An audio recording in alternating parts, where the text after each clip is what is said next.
Game 5 of the finals just hours away, we look back at how the Heat find themselves with their season on the brink. And given their successful run in the playoffs, does that change their approach to the summer, specifically their pursuit of a star-level player? We bridge the gap between the finals and their offseason on today's edition of Locked On Heat. You are Locked On Heat, your daily Miami Heat podcast. Part of the Locked On Podcast Network, your team every day.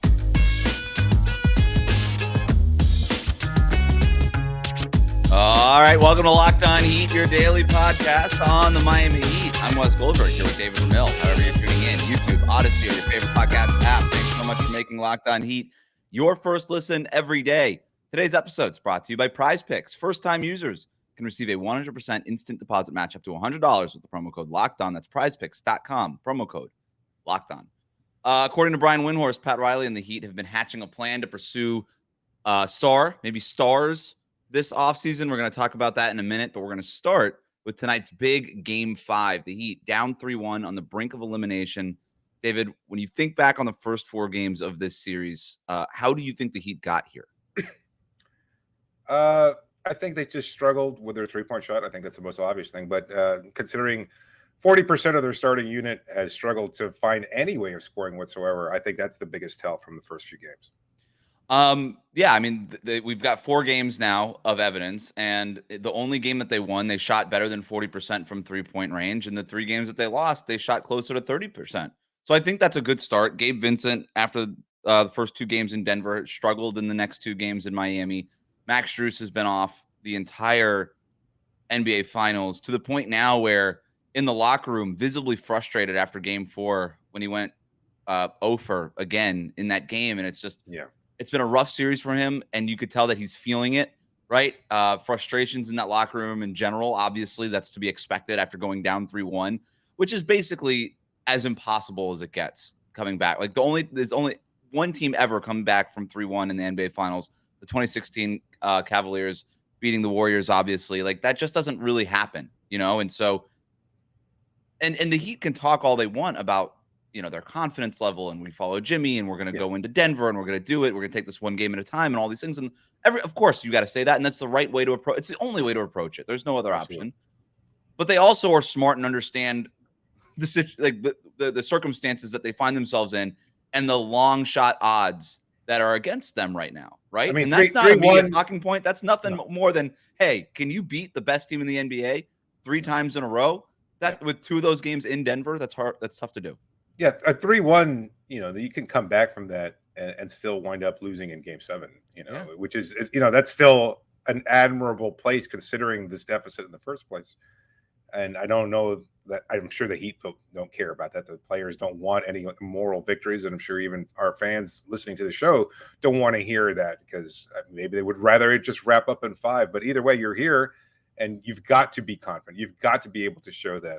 I like the tidbit. I think it was reported by Bleacher Reports or Chris Haynes, right? I think he was talking about Kyle Lowry speaking to Neymar Jr. after the locker room and says, "Don't worry, we'll be back here for Game 6. See you then." That's good. That's the kind of attitude you have to have. Like it's just not even necessarily that it's a foregone conclusion, but you're already looking ahead. You want to take one game at a time, knowing that you're going to be able to win Game 5 and do it in Game 6. That it's going to happen doesn't matter, but it's the right attitude you have. You have to be able to put it behind it. This team talks a lot and makes a lot of bold predictions, and I think it's their way of holding their own feet to the fire. They like to put that pressure on themselves, right? Go ahead. I just want to know. I wanted to say because it reminds me of the bubble run in many ways.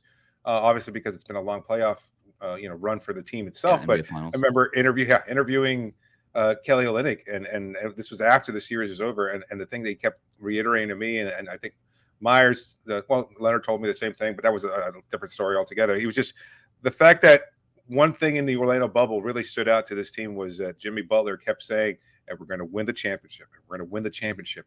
And he kept putting it in there. This was his first season with the team. And he kept saying that over and over like a mantra that he would just repeat. And everybody kind of rolls their eyes because, you don't really buy into that. And then they start believing, and slowly but surely they start winning. And you get the right performances from him and the right performances from Goran Dragic, et cetera, et cetera. And it kind of builds and snowballs. And that's what it kind of takes in order to get there. Like you have to consider, and I mean, this might be psychobabble of the highest level, but to be one of the 450 greatest athletes on a planet of 7.5, maybe even 8 billion people, you have to have irrational levels of confidence. And part of the way that gets sparked in the first place is by putting that out there and starting to believe slowly and surely that you are the best, that you can get this done. And if that's what it takes for them to win game 5 and then to go on to win game 6, I'm absolutely 100% for it. It's the power of it's the power of repetition. And Jimmy Butler didn't invent this. Politicians have been using this for years, right? It's what advertising is, right? If you just see something and hear something over and over and over again, eventually you buy into whatever it is or believe. That's why Locked On Heat is the best podcast in the world. That's what it is. Literally why we say thanks for making us your first listen every day. It's because we are trying to make you our first listen every day. Like, what are you doing? No, I mean, don't peel back the curtain. That's all we do here on the show is peel back the curtain. And that is the power of repetition. That's what Jimmy Butler is doing. It's his leadership style that he is employing here. And I love that tidbit that you just mentioned about, like, it's not for us. It's not for us in the media, and it's for his own players, right? When Kelly Olynyk starts kind of like, who is this guy? He just showed up and he's going to say we're winning the championship. And then he's like, maybe we are going to win the championship. And then next thing you know, you're in the finals. It's like, are we going to win the championship? And obviously they did not, but that's not really the point. The point is not to be right. That's not the point when you're making those guarantees. We're going to win the next one. We're going to win the one. That has nothing to do with it. The entire point is to spill that belief into your teammates, to just pour it in to the organization as a whole, that and give yourself a little bit more of a chance. That's the point of that, right? This is not Joe Namath guaranteeing anything just because he wants to be a celebrity. No, this is a leadership tactic by Jimmy Butler. And I think and again, great anecdote. It's useful. It works, right? It does matter to his teammates. That said, belief is not enough to beat the best team in the NBA up to this point. And that's the Denver Nuggets. You go by net rating, you go by record, you go by talent, you go by whatever metric you want. The Denver Nuggets are they're an awesome basketball team, right? Like this is a team that entered the NBA Finals as the favorites and should have been considered the favorites, right? Nothing to say about whether or not the Heat had a chance to win the finals, but they were obviously the team that should be the favorites. If they get through Miami in say 5 games, right? Like they're gonna have swept the Lakers in the conference finals, easily dispatched Kevin Durant and Devin Booker in the second round. Yeah. It's kind of, I don't want to echo Michael Malone here, but they have been somewhat disrespected in that sense. And if anything, that's a point of pride for Miami Heat fans, is that this team has been the number 1 seed for most of the season. They cruised basically through the Western Conference. They took their foot off the gas towards the end of the season when it didn't really matter. Regular season, and they have in the regular season, and they've beaten every opponent away. A plucky Minnesota Timberwolves team, of talent stocked, Phoenix Suns. Everybody's saying now, like, because they just like breezed their way through the Western Conference. Oh, they had such an easy path to get here. No, people were picking the Suns. Yeah, they made it look easy. That's exactly like the people were picking the Suns in that series. People were out when the Lakers were like in 12th or 13th place in the Western Conference before the playoffs started, wondering, can the Lakers beat the Nuggets? Can the Lakers? And everybody we're 3 weeks away from Rui Hachimura being the Jokic stopper. It's like, okay. The fact that Miami went in to Denver and did the thing that no other team could have done in these playoffs and beat the Nuggets in Denver is a testament to what it is that the Heat have done. I want to ask you one last thing here, but I was asked this in context of the Boston Celtics after the Heat beat them in Game 7. Would you have rather, if you were a Celtics fan, have lost? I'm not asking you this. I'm just telling you for context. Would you have rather just kind of lost Game 4 and just like walked away, or would you have rather had what ultimately happened? You kind of win 3 straight, push it to Game 7, and then lose that way. I'll ask you this. It's 3-1 right now. If the Heat lose, the season is over. You brought up the scenario earlier. You could push this to 7. You can win 2 straight and still lose Game 7, right? Like, just as a fan, like, which one would you prefer? Which, if you got to choose your own adventure? I Game 7 all the way. Like that's what I said about the Celtics thing. I was like, give me the pain. A heartbreaker, but it's like, is it more or less heartbreaking to lose in Game 4 or 5? I don't know. I can't.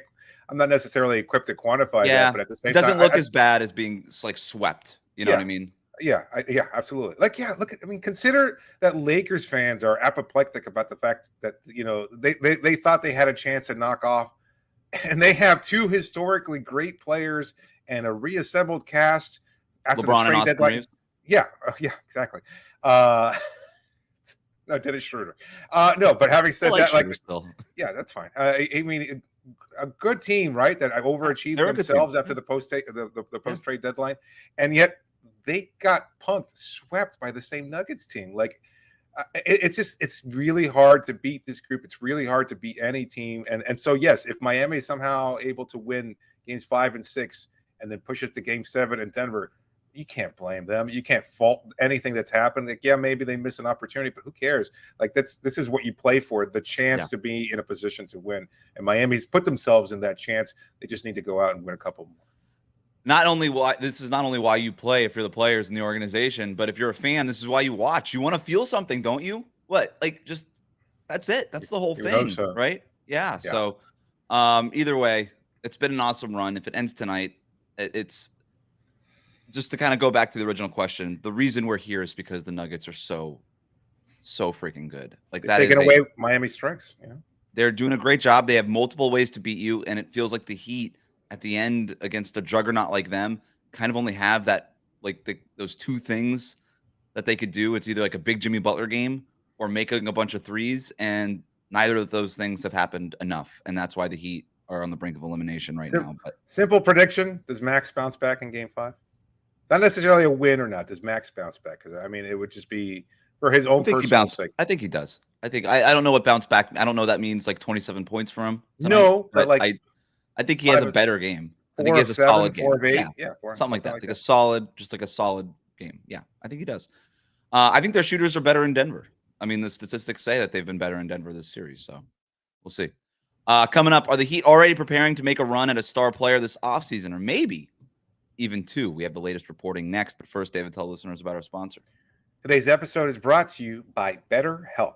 Life is challenging enough for each of us in our own way, and it doesn't come with an instruction manual, but that doesn't mean that there aren't tools available to help you with your biggest challenges, and therapy is certainly one of them. A friend of mine that never considered therapy, was going through some tough times, and said, you know what, maybe it's time I just talk to somebody, get another perspective. Has found a therapist that worked for him via BetterHelp, had to seek somebody else. BetterHelp made it so much easier to make that transition, to find another therapist. Loves it, has appreciated my suggestion, and has really grown as a result of the therapy. So if you're thinking of starting therapy, give BetterHelp a try. It's entirely online, designed to be convenient, flexible, and suited to your schedule. You just fill out a brief questionnaire to get matched with a licensed therapist, and you can switch therapists at no additional charge at any time. Find more balance with BetterHelp. Visit betterhelp.com/LockedOnNBA, and you get 10% off your first month. That's BetterHelp, HELP.com/LockedOnNBA. Thanks for making Locked On Heat your first listen every day. Every dayers, we're going to be back Monday night with our reactions to Game 5 immediately following the game.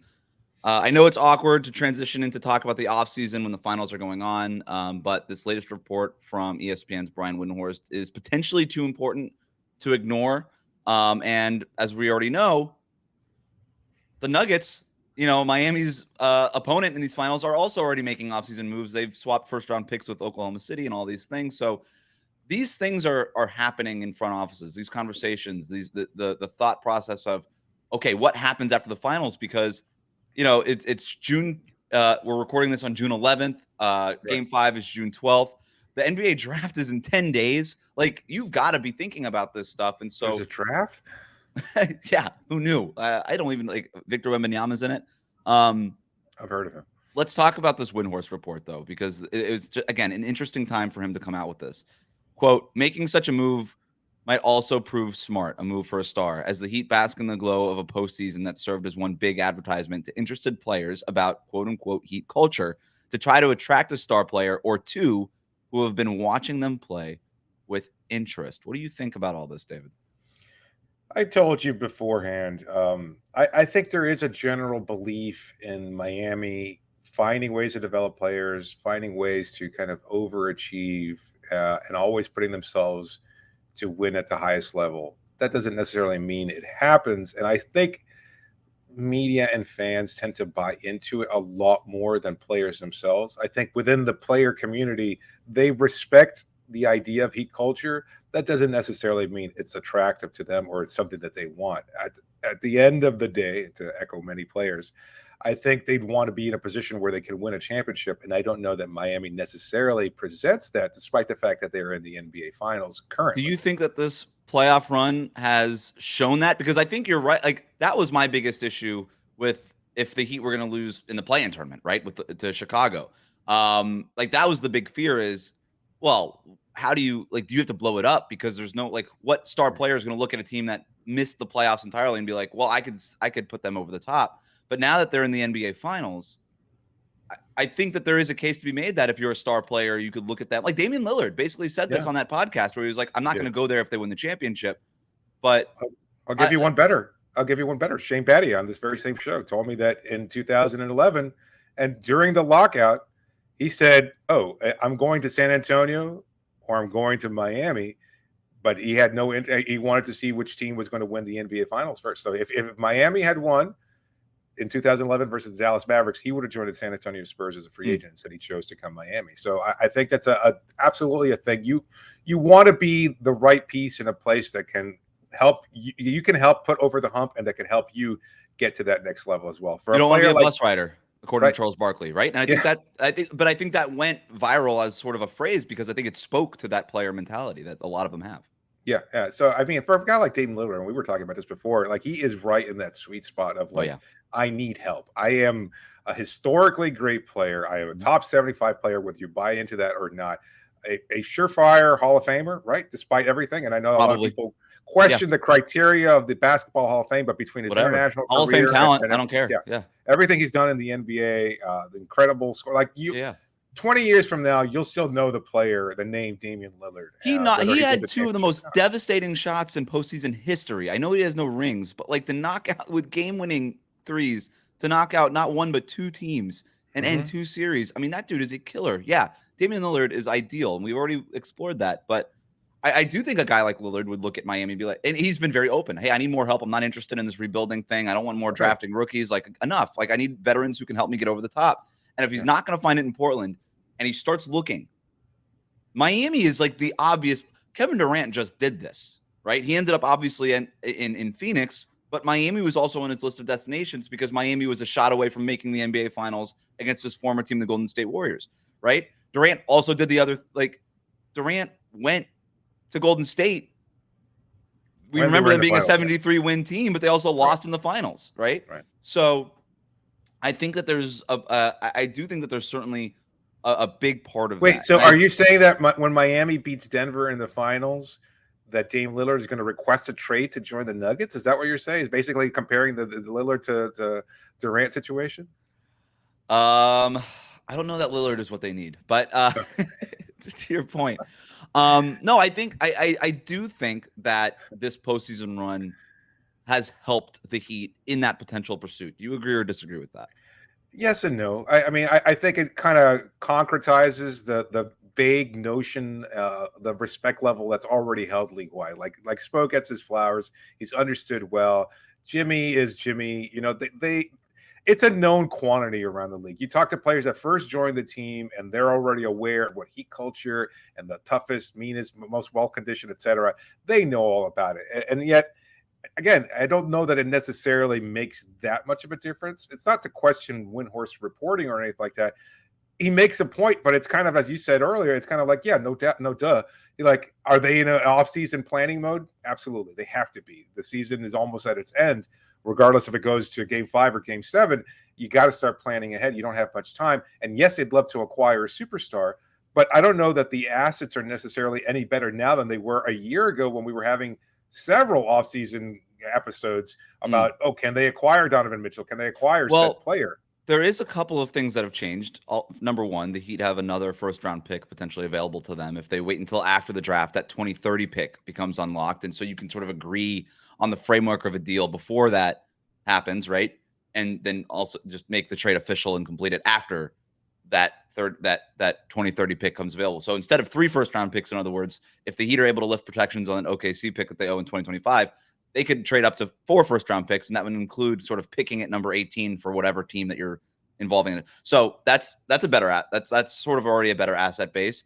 Duncan Robinson has definitely rehabbed his value in these playoffs. I think that's been reported by a lot of people. I think you and I just watching these playoffs, you know, he's He's added more facets to his game. He's able to put the ball on the floor. He's a good passer. He's been a great passer in these playoffs.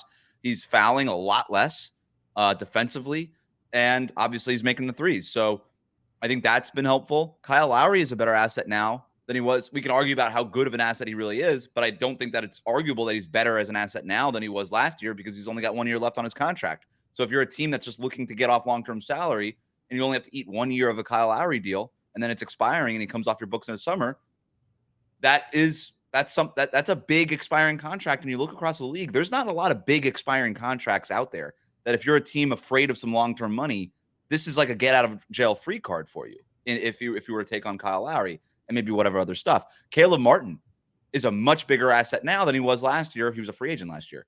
Like, I think that the Heat's asset base has grown quite a bit in a year, which I'm surprised I'm even saying it, but I think it's true. And when you kind of put all these things together, I do think that the Heat are ripe to make them. And now that you've gotten this close to the precipice of your ultimate goal of winning a championship, and you get all these restrictions with the salary cap and the new CBA, like, this is now the time for the Heat to make a move and sort of just take all whatever chips they have, push them all in the middle of the table. And it's what strikes me as so interesting about this Windhorst thing. It's a few times in this report, making it a point to say multiple players. Yeah. And I think that's the thing that's interesting. I don't, obviously, who knows what's going to happen, but maybe one last, I'm sorry, but one last. No. I just want to say that's an interesting point, but I think we can save that for the next segment. Does Miami's run put pressure on the front office to make a move? Because I think that's a conversation worth having. Is like, now that they've gone to the finals twice in 4 seasons, are they more aware? Because we saw what happened after the last finals run in the bubble, and maybe again there was the whole shadow of Giannis Antetokounmpo's upcoming free agency and what that what that meant for Miami. We saw what happened after last year, a shot away from winning the conference finals, and they made no moves. Yeah, so maybe that's the question that we'll answer in the next segment. Does Miami's playoff run to the finals now make them more active in pursuing the superstar? Because it's not just Windhorst belief now, but it's what's the belief on the Miami front office side, and we'll answer that in the next segment. But before we do that, just a reminder that today's episode is brought to you by PrizePicks and their $1 million daily Superflex promotion. Every day of the NBA playoffs, you never know. Could be another day, could be another 5 or 6 days. We'll see. One PrizePicks user will win a chance of becoming a millionaire. One entry placed after 8 a.m. will be randomly selected, and whoever placed that entry will be given a 6-pick flex. And if you get 6 correct picks, you get $1 million. If you get 5, you get $80,000. 4 correct picks gets you $16,000. Full details can be found over at prizepicks.com/million, but you have to opt in at that link to be eligible for the $1 million entry. But once you opt in, it's all you have to do to play the game like normal, and you could be the lucky winner. And playing the game has never been easier. If you like playing daily fantasy sports, then PrizePicks is the option for you. It's never been easier. Like I said, it's just you versus the PrizePicks projections. You pick 2 to 6 players, and if they score more or less than those projections, you can win up to 25 times your money on any entry. So make sure you can do it for any sport, whether it's the NBA, Major League Baseball, men's and women's college sports, European sports, disc golf, boxing. You name it, you got it over at PrizePicks. So download the PrizePicks app or go to prizepicks.com to sign up and play daily fantasy sports. First-time users can also get a 100% instant deposit match up to $100, but only if you use the promo code LOCKEDON. So use the promo code LOCKEDON by downloading the PrizePicks app or going to prizepicks.com to sign up today. Thanks for making Locked On Heat your first listen every day. Every day, as we're going to be back Monday night with our reactions to Game 5. We're going to talk specifically some keys to Game 5 here in a bit. But first, just to wrap up our conversation on this offseason, one last note from Brian Windhorst here. A possible finals loss will sting for some time, but Riley and Heat general manager Andy Ellsberg always think long-term and always think big. Even as coach Eric Spoelstra squeezed every drop of potential out of this current roster, the Miami front office has been developing a plan for a new one with multiple iterations. So, again, you brought this up. What kind of pressure is Miami's front office under now, regardless of how these finals ultimately end up? And if it is a loss, which it looks likely to be a finals loss, and you get this close again and again and again, 3 times in 4 years, right at the precipice, I think it puts a substantial amount of pressure on this Heat front office. In fact, I think it is borderline malpractice if they don't make some sort of big move, because now we have seen Jimmy Butler needs scoring help. I think when you look at what specifically this team needs, it's not just some sort of amorphous star. Go get a capital. They need somebody that can be a number one option on offense, who could space the floor, who can make shots, who can be reliable in that way, and make things easier for guys like Jimmy Butler and Bam Adebayo to do the things that they want to do, which is just make the two-way impact, score 20 points a game instead of having to score 40 points per game, and do all those other little things that make them truly elite players. Because I don't think anybody on this planet would say that what makes Jimmy or Bam elite players is their scoring. So I think they need a bona fide elite scorer to sort of complete this group and get them over the hump. I don't disagree with you. I also don't think that Miami's approach has changed. Again, not refuting Windhorst reporting or what he wrote in that piece, but I think they would always love to acquire stars. I just don't know that their ability to acquire said stars has changed all that dramatically. I know you listed a couple of different things that have tilted in Miami's favor, not the least of which is this run to the finals. They'll always want to acquire a star, but that doesn't necessarily make that path any easier. Sure. It's a hard thing and to now do. that we're talking about this, you made the comparison. Look, after the bubble run, your big acquisition was Trevor Ariza. A year later, it was PJ Tucker, Kyle Lowry. Yeah. Nice, makes sense moves at this point. Is the next step for this roster, as good as it was and everything that they were able to accomplish this year, is it just that filling in that gap at the power forward position? It kind of feels like I would argue, I don't think that that's plan A. And I think you and I are saying the same thing here. If that's ultimately what you have to do, you have to do it. I do think that you can't afford to have an offseason like last year where you ignore that power forward spot because of some luxury tax. Again, some of that, I don't want to get into the minutia of the CBA stuff. It's very boring radio. But basically, this is the last chance that the Heat have to spend big money before all these new layers of restrictions and second cap aprons and all these things come into play. This is it. This is your summer. And if you think you have a chance, like a real chance to win a championship with Jimmy Butler, you have to do everything you can this offseason to do it, because it gets so much harder. Not even by the end of the summer, like even next trade deadline, it becomes substantially harder. So because Tyler Herro's extension kicks in and all these things. So this is it. I'm with you. It's hard to do. It's hard to go get a star. But I think there's more pressure than ever on Pat Riley and Andy Ellisberg and Adam Simon and this whole group to get something done. Who knows if it's going to happen? I don't think Windhorst is implying that it's going to happen. And you and I are certainly not doing that either. I just think the point is, like, they have to kind of make it happen. Yeah, well, let me change the question then. Do you think that they think that this group with Jimmy and Bam is enough to win a championship next year as well? No. Because, I mean, you've made the point that last year it wasn't enough, and that they were aware and recognizing that it wasn't enough. Like, you made this point throughout the regular season. I think this run has even surprised the front office. I'll say that. Right.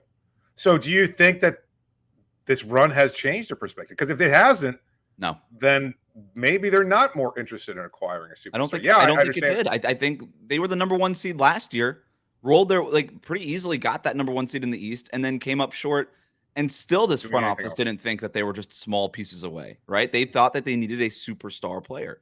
And I don't see why that stance would change. I think that this team has believed for a couple of years now that they're probably 3 years now, because you mentioned the lack of moves that they made out of the bubble. And they're like, let's go get Giannis. There has been a belief since Jimmy Butler got here that they need another star next to Jimmy Butler. And maybe Bam Adebayo, not maybe. I think Bam Adebayo has turned into an elite player and grown into an elite player next to Jimmy. But like I said, they still need that 1A scorer, like that specific player. They just don't have that. That's why they were going after Durant and Donovan Mitchell to a lesser degree. And it's why I think they're going to be in the market. I've got Damian Lillard, we talked about. I think Bradley Beal is very much on the table and could be interesting for the Miami Heat. Is he your lead guy? Can he be the lead guy? Who? I know he has been in Washington. But I'm not a Beal guy, but who knows? Things change when you leave. I think he also is in desperate need of a new situation, Fair enough. There's other names, man. Like Joel Embiid, there's been stuff around him. Who knows? I don't know. I'm just throwing names out. Pascal Siakam, with Toronto kind of turning a new leaf. He plays a position of need. I like that. He's an awesome player.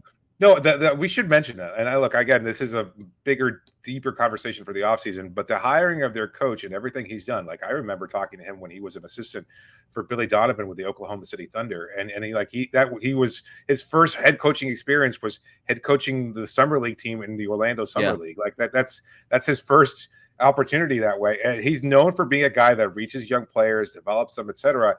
It could signal the change to a youth movement in Toronto. So the same names that have been bandied about all Especially throughout the regular if season. Van Vliet Fred leaves.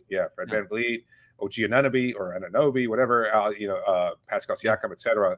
They could all become readily available too. I mean, Siakam, maybe he's not your 1A guy, but he's good enough, I think, to be your really, really good complementary four. He's plans A and B at the same time, like acquiring the best power forward available and also getting another star because he's really, really good. He's an all-NBA guy, isn't he? I mean, or borderline. There are people listening to this show who do not believe in Siakam. There are NBA pundits that don't think Siakam is that good. And I mean, maybe I'm just watch more a Toronto game. That dude's awesome. Yeah. I think, and that's what maybe I don't think he would be playing. The idea of 2 stars, and again, whatever a star is or isn't, I'm not here to debate that. But that seems like, would it be like a Lillard and a Siakam, a Beal and a Siakam, a Lillard and a Beal? Like, that's what we're talking about here. And I think that's sort of when I think that's what's being hinted at here, is it might just be like you and I might dream big with a Damian Lillard. I think that the Heat's front office is dreaming even bigger than that, is my point. Enough with this culture, gritty, wow, first number 8 seed to make the finals. Forget it. How about let's just go be dominant. Let's just go kick ass. Big 3 level. Forget it. Yeah. I think that's kind of, because that's really Pat Riley's sweet spot, man. Like, go ahead and you can't ever guarantee yourself a championship, but you can give yourself a whole bunch of a better chance than what this group did, right? This team defied the odds. I'm not going to do any draft research whatsoever because that pick is not staying in the Heat. I'm just putting it out there right now. That's your prediction. I don't even. Yeah. That number 18 pick, it's not going to be part of Miami's summer league roster. I'm canceling my plans to Vegas. That's as far as I'm going. Well, you can go still see Wemby if you want. I mean, who doesn't want to see that? Get Wemby versus Scoot again. Chet Holmgren will probably be there. Enough summer league talk. Enough summer talk. Game 5 of the NBA Finals tonight, Monday night. Just quick, David. What are your couple things that you're looking at in this one for the Heat to try to extend this series? Get the 3-point shooting going. See, Jimmy talking in practice today, how much more aggressive he needs to be to get those players in better position. Can they change their pick and roll a little bit so that they can attack the right player and get opportunities? Is there going to be more off-ball movement, particularly from Max, in order for him to create opportunities, maybe even off the dribble, not necessarily just as a 3-point shooter? It's been the biggest separation, I think, between him and Duncan. And who steps up as far as all the role players are concerned, and maybe even a little bit more to that. Can Jimmy and Bam have elite level performances to save their season? I don't think the game plan changes a whole lot more from game 4 to game 5. I think the emphasis was to get Jimmy and Bam at the basket, touch rim, enough of those floaters and push shots, just touch the rim, get there. I think that's going to be the focus of them. I think they are very aware that the Denver Nuggets in Miami shifted their game plan, stay home on the shooters, right? Trust Aaron Gordon to guard Jimmy Butler, trust Nikola Jokic to guard Bam Adebayo. I think there's ways to find opportunities, kind of spring leaks in Denver's defense that way, that I think they're going to double down on. So yeah, I think that, and then obviously you kind of establish that early, kind of play action, pass it, establish some of that stuff early, Jimmy and Bam at the basket, and then some of those 3-point shots get a little bit more open. Those defenders are staying home a little bit less, and then maybe you are able to get big games from Max Strus, Gabe Vincent, Duncan Robinson, Caleb Martin, and those other guys. That to me would be what, and then also keep the turnovers down. Keep those turnovers down, because that was a big issue for them in game 4. That'll do it for us today. Thanks again for making Locked On Heat your first listen every day. Every dayers, we're going to be back tonight with our reaction to game 5. Hit that subscribe button on YouTube. Follow us on your favorite podcast app. David, thanks for joining me. And Bernie, get well soon, buddy. Stay away from MMA fighters. Always a good advice.